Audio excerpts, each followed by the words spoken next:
ಕ್ರಿಸ್ತನು ಈ ಲೋಕವನ್ನು ಬಿಟ್ಟು ಹೋಗುವ ಮುಂಚೆ ತನ್ನ ಶಿಷ್ಯರಿಗೆ ಒಂದು ಆಜ್ಞೆಯನ್ನು ಕೊಡ್ತಾನೆ. ಅದೇನೆಂದರೆ, ನೀವು ಲೋಕದ ಕಟ್ಟ ಕಡೆಯವರೆಗೆ ಹೋಗಿ ಸುವಾರ್ತೆ ಸಾರಿರಿ ಎಂದು. ಹಾಗಾದರೆ ಸುವಾರ್ತೆ ಎಂದರೇನು? ನಮಗೆಲ್ಲ ಗೊತ್ತು, ಸುವಾರ್ತೆ ಎಂದರೆ ಶುಭದ ಸಮಾಚಾರ ಅಥವಾ ಶುಭದ ವಾರ್ತೆ. ಹಾಗಾದರೆ ಆ ಶುಭದ ವಾರ್ತೆ ಯಾವುದು? ಕ್ರಿಸ್ತನು ಸಾರಿದ ಮತ್ತು ಸಾರಲು ಹೇಳಿದ ಶುಭವರ್ತಮಾನ ಎಂದರೇನು ಎಂಬುದನ್ನು ತಿಳಿದುಕೊಳ್ಳೋಣ. ಪರಲೋಕ ರಾಜ್ಯವು ಸಮೀಪಿಸಿತು, ದೇವರ ಕಡೆಗೆ ತಿರುಗಿಕೊಳ್ಳಿರಿ ಎಂದು ಯೇಸು ಮೊದಲ ಬಾರಿ ಸುವಾರ್ತೆ ಸಾರುತ್ತಾರೆ. ಸ್ನಾನಿಕನಾದ ಯೋಹಾನನು, ನೀವು ಪಾಪ ಪರಿಹಾರಕ್ಕಾಗಿ ದೇವರ ಕಡೆಗೆ ತಿರುಗಿಕೊಂಡು ದೀಕ್ಷಾಸ್ನಾನ ಮಾಡಿಸಿಕೊಳ್ಳಬೇಕೆಂದು ಸುವಾರ್ತೆ ಸಾರುತ್ತಿದ್ದನು. ಸ್ನಾನಿಕನಾದ ಯೋಹಾನನು ತೀರಿ ಹೋದ ಮೇಲೆ ಯೇಸು ಮತ್ತೆ ಈ ರೀತಿಯಾಗಿ ಸುವಾರ್ತೆ ಸಾರಿದರು.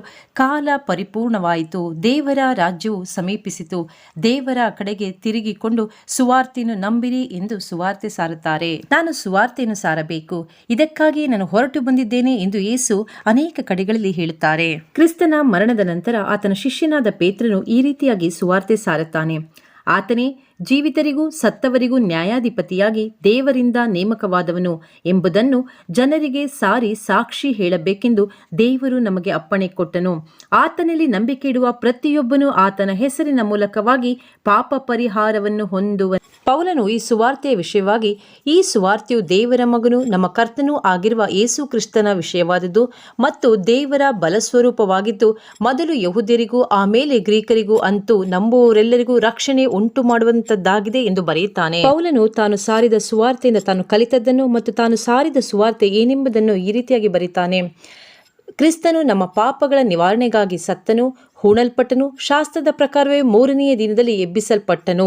ಪೌಲನು ಇನ್ನೂ ಮುಂದುವರೆದು ಹೇಳುತ್ತಾನೆ, ಕ್ರಿಸ್ತನು ನನ್ನನ್ನು ಸುವಾರ್ತೆ ಸಾರುವುದಕ್ಕೆ ಕಳುಹಿಸಿದನು, ಆದರೆ ವಾಕ್ಚಾತುರ್ಯದಿಂದ ಸಾರಬೇಕೆಂದು ಕಳುಹಿಸಲಿಲ್ಲ. ಹಾಗೆ ಸಾರಿದರೆ ಕ್ರಿಸ್ತನ ಶಿಲುಬೆಯು ನಿರರ್ಥಕವಾಗುವುದು. ಪೌಲನು ತನ್ನ ಪ್ರಿಯ ಶಿಷ್ಯನಾದ ತಿಮೋತಿನಿಗೆ ಹೀಗೆ ಹೇಳುತ್ತಾನೆ, ದೇವರ ವಾಕ್ಯವನ್ನು ಸಾರು, ಅನುಕೂಲವಾದ ಕಾಲದಲ್ಲಿಯೂ ಅನುಕೂಲವಿಲ್ಲದ ಕಾಲದಲ್ಲಿಯೂ ಅದರಲ್ಲಿ ಆಸಕ್ತನಾಗಿರು. ಯೇಸು ಕ್ರಿಸ್ತನನ್ನು ಜ್ಞಾಪಕ ಮಾಡಿಕೋ, ಇದೇ ನಾನು ಸಾರುವ ಸುವಾರ್ತೆ ಎಂದು. ಪ್ರಿಯರೇ, ಇಷ್ಟು ವಾಕ್ಯಗಳನ್ನು ಗಮನಿಸಿದಾಗ ಇಲ್ಲಿ ಎಲ್ಲಿಯಾದರೂ ಹಣ ಸಿಗುತ್ತದೆ, ಕ್ರಿಸ್ತನ ಬಳಿಗೆ ಬನ್ನಿರಿ ಎಂದು ಬರೆದಿದೆಯಾ? ಅಥವಾ ಕ್ರಿಸ್ತನು ಹಣವನ್ನು ಅಥವಾ ಅಂತಸ್ತನ್ನು ಅಥವಾ ಐಶ್ವರ್ಯವನ್ನು ಎಲ್ಲಿಯಾದರೂ ವಾಗ್ದಾನ ಮಾಡಿದ್ದಾನಾ? ಕ್ರಿಸ್ತನು ಮತ್ತು ಆತನ ಶಿಷ್ಯರು ಸಾರಿದ ಸುವಾರ್ತೆ ಮತ್ತು ಕ್ರಿಸ್ತನ ವಿಷಯವಾಗಿ ಆತನು ಬರುವುದಕ್ಕೆ ಮುಂಚೆ ಬರೆಯಲ್ಪಟ್ಟ ಸುವಾರ್ತೆಯ ಸಾರಾಂಶ ಒಂದೇ.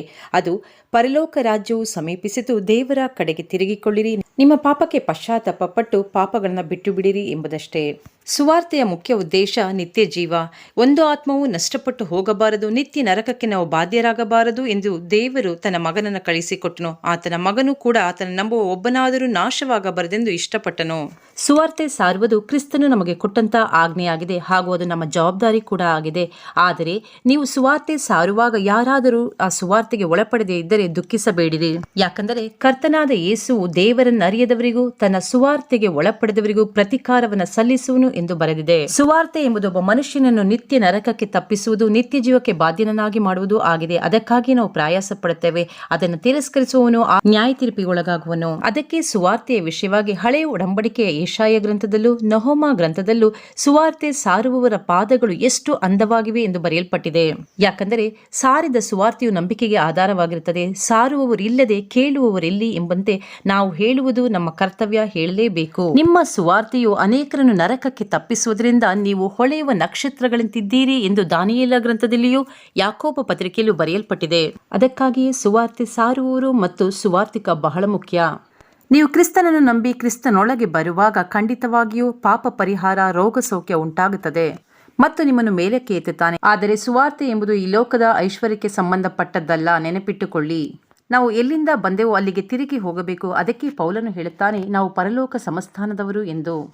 ಪ್ರಪಂಚವನ್ನೇ ಸಂಪಾದಿಸಿಕೊಂಡು ನಮ್ಮ ಆತ್ಮ ನಷ್ಟಪಟ್ಟರೆ ಏನು ಪ್ರಯೋಜನ? ನಾವು ಸಂಪಾದಿಸದೆಲ್ಲವನ್ನು ಇಲ್ಲೇ ಬಿಟ್ಟು ಹೋಗಬೇಕಲ್ಲವಾ? ನೀವು ನಿಜವಾದ ಸುವಾರ್ತೆಗೆ ಒಳಪಟ್ಟಿದ್ದೀರಾ? ನಿಮ್ಮನ್ನು ನೀವೇ ಪರೀಕ್ಷಿಸಿಕೊಳ್ಳಿ.